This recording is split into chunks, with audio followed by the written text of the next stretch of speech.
Bien, y ya está con nosotros Anthony Ramos Vargas, ¿no? Él es presidente fundador de la Red Nacional de Juventudes del Perú, RENAJU. Bueno, Anthony James, no le gusta que le digan Anthony James. Anthony, ¿qué tal? Bienvenido al programa, ¿cómo estás? ¿A qué obedece tu presencia aquí en San Martín como parte de la red de jóvenes? Bien, muy amable realmente la bienvenida. He llegado por la mañana y estoy muy contento de estar en la ciudad de San Martín. Bien, la Red Nacional de Juventud de Perú está conformada por organizaciones juveniles, autoridades jóvenes y voluntarios.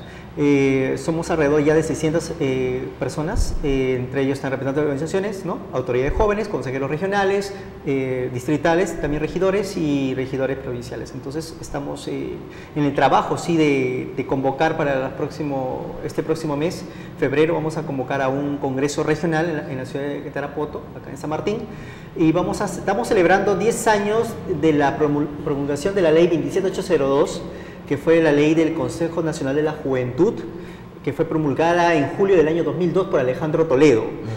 Se ha cumplido 10 años, pero lamentablemente durante el transcurso de vida de CONAJU, porque ya no existe, en el año 2007 fue desaparecida, absorbida por el Ministerio de Educación, lo cual ha generado un caos en el país.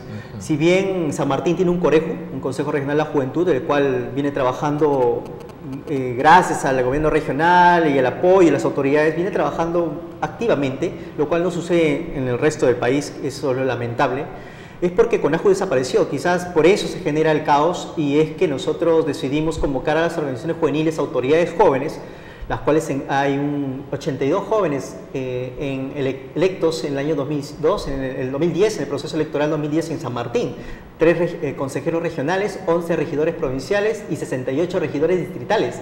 Una cantidad muy interesante, en verdad, en San Martín de autoridades jóvenes. Sabemos que lo que busca, digamos, la Red Nacional es consolidar una institución que de alguna forma u otra haga sinergia entre autoridades jóvenes y organizaciones sociales, ¿no? Pero Anthony, disculpa que te corte, si hay tantos jóvenes elegidos por voto popular, representantes de las juventudes en los diferentes municipios, ¿por qué es que no se nota realmente el empuje, el trabajo en bien de la juventud por parte de estos regidores o autoridades jóvenes? Mira, ¿qué está pasando? Hemos dialogado con muchos consejeros regionales, autoridades locales, y nos han comentado lo siguiente: para que exista trabajo efectivo, sostenible, descentralizado, tiene que haber un presupuesto, y para que haya un presupuesto tiene que ser política nacional de la juventud, política nacional, el tema de la juventud. Hay regiones que sí lo están haciendo, San Martín yo reconozco que sí está trabajando, quizás no al 100%, pero sí trabaja un 50% y está parejo. Sin embargo, también hay problemas de representatividad, que eso también es un problema a veces en las regiones. Pero el problema en sí es que no es política nacional el tema juventudes. Si bien tú ves el trabajo, por ejemplo, del Estado en Beca 18, programas sociales a nivel nacional, pues eso no representa gran medida solución, porque si ponemos a evaluar de que Beca 18 son para los primeros puestos, chicos que por lo general tienen acceso a la universidad casi gratuito, ya el acceso a las nacionales, mediante un examen obviamente, ¿qué pasa con ese casi 90% de chicos que queda relegado de esa posibilidad de acceder? 99%. Exactamente. Entonces, ¿qué hacemos frente a eso? Entonces, te pones a pensar tú ¿qué hará el Ministerio de Energía y Minas, por ejemplo, por el tema juventud? ¿Qué hará el Ministerio por ejemplo, de Trabajo? Se entiende bien, pero lo que más o menos veo por dónde va Lucho es ¿cuál es la productividad de los jóvenes, ¿no? Para poder decir, bueno, hay que darle la alternativa a los jóvenes, porque, por ejemplo, ¿cuántos proyectos de ordenanzas han presentado con respecto a los jóvenes, los mismos jóvenes, ¿no?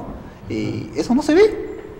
Lo que sucede es lo siguiente, conversaba con un grupo impulsor de jóvenes de Tacna, por ejemplo, y me comentaban que ellos sí tienen, por ejemplo, les muestro, ellos sí tienen una ordenanza regional, por ejemplo, la cual crean el COREJU, el Consejo Regional de Juventud de Tacna, por ejemplo, este es el caso, se lo pueden ver.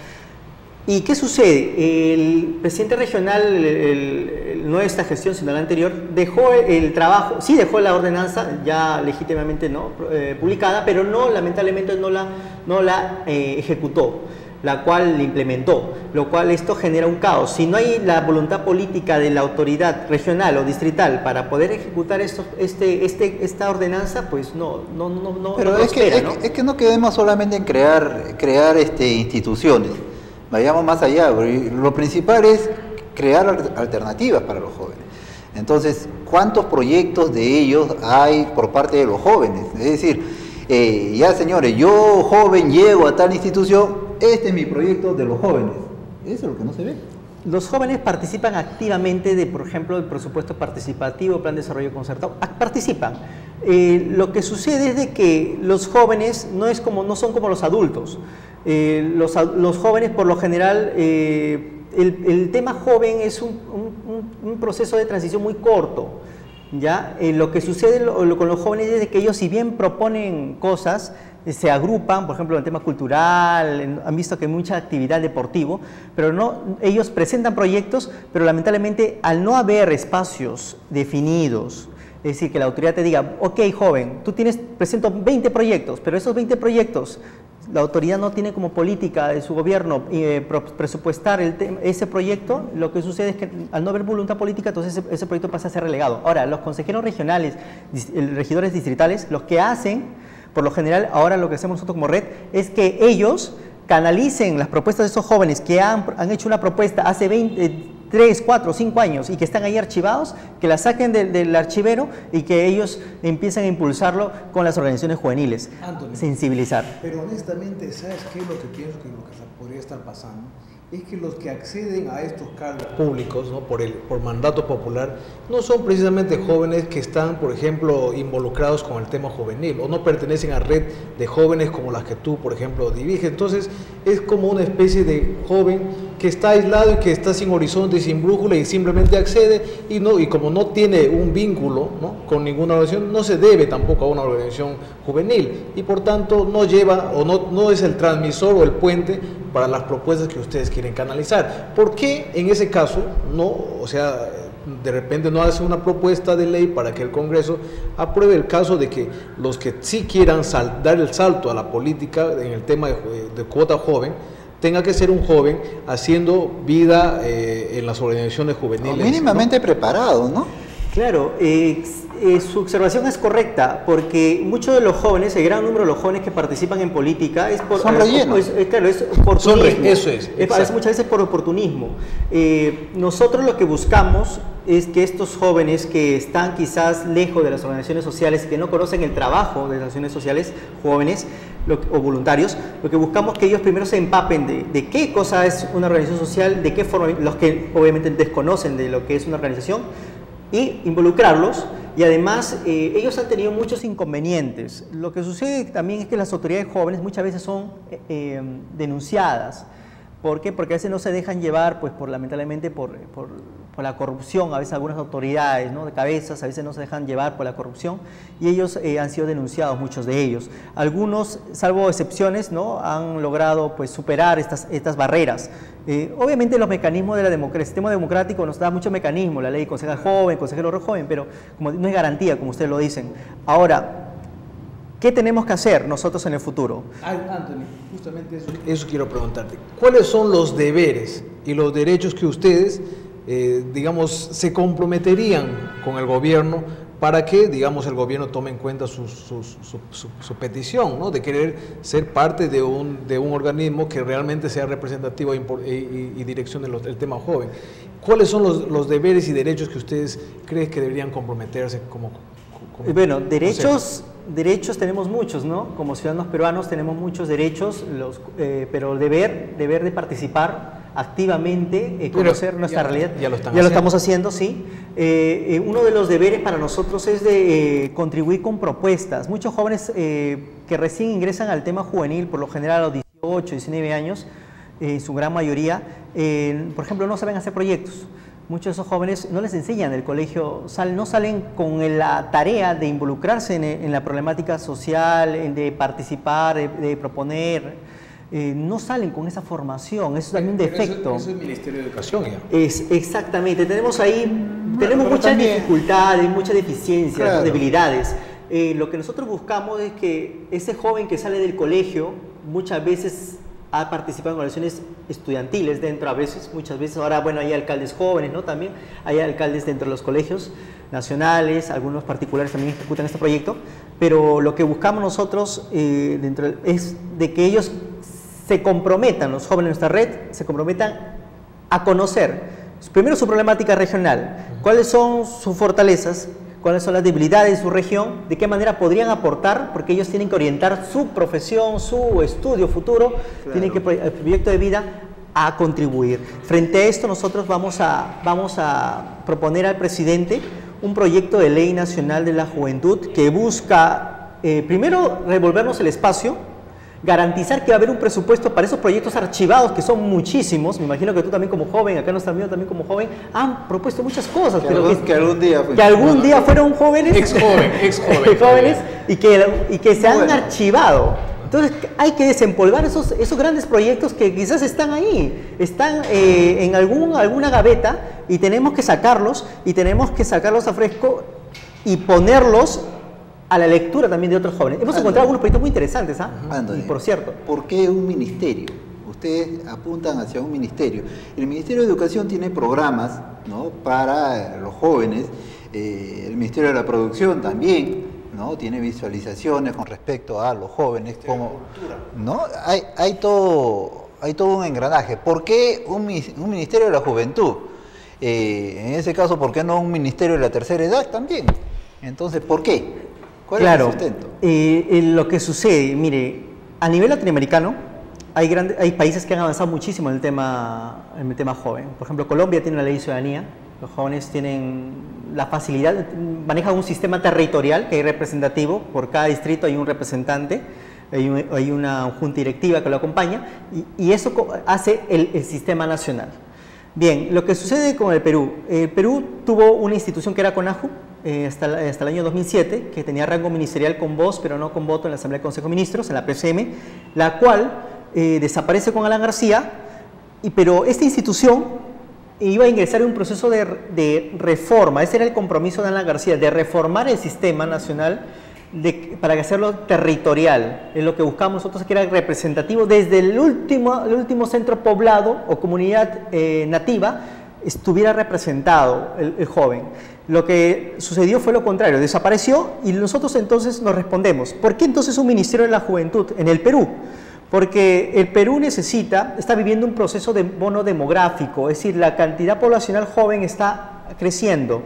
El 2016, próxima elección presidencial y regional, los jóvenes, si decidieran poner un candidato con 6 millones de electores que tienen aproximadamente, tranquilamente elegirían al presidente, elegirían a los presidentes regionales, regidores. Bueno, pero ahí yo te digo, ahora, si los pobres ponen un candidato, bueno, la mayor parte del Perú son pobres, pero eso no funciona así, pues. Claro. Lamentablemente. Ahora, nosotros necesitamos un ministerio a razón de que nosotros, como les comentaba, no tenemos mecanismos para hacer realidad nuestros sueños.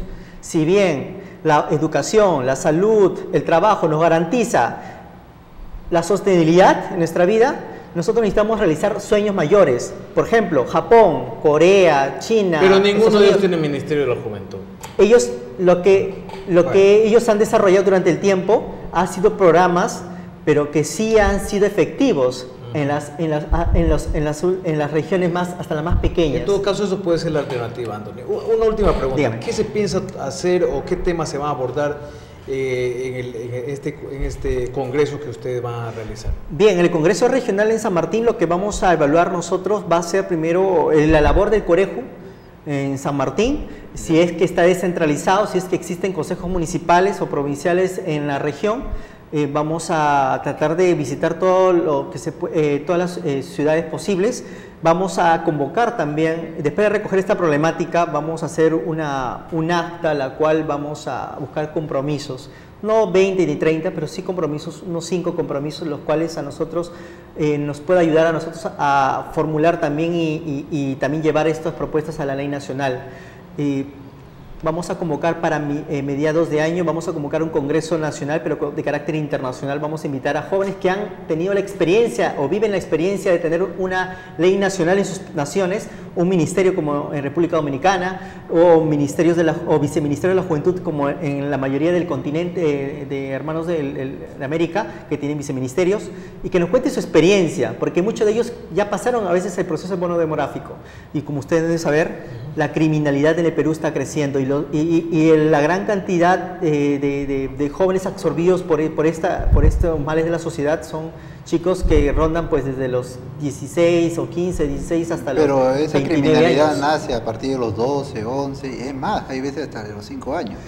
Tendríamos que quizás en el Perú vivimos, claro, en el Perú lamentablemente crecemos, es verdad, pero no se refleja en lo que vivimos el día a día. Al día a día o hay asesinatos, bueno, yo vengo de Lima y en Callao hay asesinatos, hay atropello contra los derechos, y creemos que nosotros como jóvenes tenemos el deber de cambiar la historia del Perú. Anthony, bueno, lo que sí, ya terminando la entrevista y agradecerte quisiera advertirte, ¿no? O sea, no van a tardar seguramente que en esta época preelectoral, ¿no?, salgan muchos candidatos a ofrecer de que, en mi eventual gobierno regional vamos a crear una comisión de jóvenes y etcétera, y vamos a darle rango de tal. O sea, no te sientes realmente engañado por los actuales gobernantes que entraron haciéndole tantas promesas a los jóvenes, por ejemplo, y que solo los utilizaron para pegar afiches. Los jóvenes muchas veces son digamos, ilusionados, se ilusionan como lo sucedió con Alan García, que prometió solamente, él dijo, voy a cambiar, voy a darle una reingeniería de CONAJU, va a hacer otra cosa, vamos a descentralizarlo. ¿Qué sucedió? Desapareció, ahora es un órgano asesor y consultor. Las personas que manejan el día de hoy CONAJU pues no garantizan absolutamente nada, porque no pueden ni siquiera reconocer a las organizaciones juveniles. Ahora, ¿nos sentimos defraudados? Sí. Tenemos aliados, en este caso el presidente del AMPE, de la Asociación de Municipios de Perú, el ingeniero César Acuña, ha hecho un trabajo muy interesante en Trujillo. Hay un consejo de participación juvenil en la provincia, y hemos comprometido también para poder quizás hacerlo también parte de los miembros del AMPE, de las alcaldías, y también pensamos articular también el trabajo en las universidades. Las universidades también tienen muy buena cantidad de jóvenes líderes, que muchos de ellos asaltan a la política, y creemos de que va a ser un bonito espacio el de conocer San Martín, por lo menos, qué nos va a ofrecer para el día de mañana. Muy amable, Antes. De verdad es un gusto haberte estado contigo aquí en el programa, pero realmente tú sabes que el tiempo en televisión es muy corto, ¿no? Muchísimas gracias. Te agradecemos tu presencia, y realmente, y vamos a volver con el punto de vista del programa, ¿no? Porque vamos a justamente analizar las implicancias de la nueva denominación del año 2013. ¿Qué significa inversión, ¿no? En la inversión para el desarrollo rural y la seguridad alimentaria, ¿no? ¿A dónde quiere direccionar con esto la política el gobierno de Ollanta Humala? Y también vamos a tocar el tema de la verdad sobre los notarios transitorios, que es un tema que Miguel Ajarcriña realmente en ese aspecto tiene las ideas muy claras. Y adicionalmente a eso, la irresponsabilidad de un periodista que realmente hace aseveraciones antojadizas y malogra así de fácil, como así manifiesta él en su artículo, se la lleva fácil, así de fácil también se malogra la honra de un profesional con mucha trayectoria como el doctor Mario Mainetto. Con eso vamos a volver después de la pausa comercial aquí en Punto de Vista y solo por Antares Televisión.